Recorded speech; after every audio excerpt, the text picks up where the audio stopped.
ምን ተገኝቶ እንደዚህ ደስተኛ ሆንሽ? ወደድኩ መሰለኝ።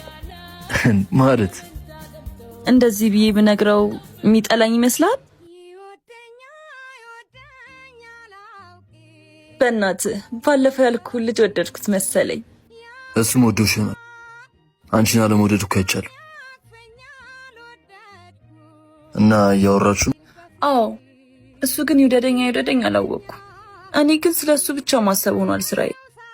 ቆይ እንደዚህ አይነት ስሜት ተሰምቶ ያውቃል? በሚገባ። ምን? አንተም የምትወደው ሰው አለ? እሺ ማናት? ቆይ እስካሁን ለምን አልነገርከኝ? እሺ አውቃታለሁ።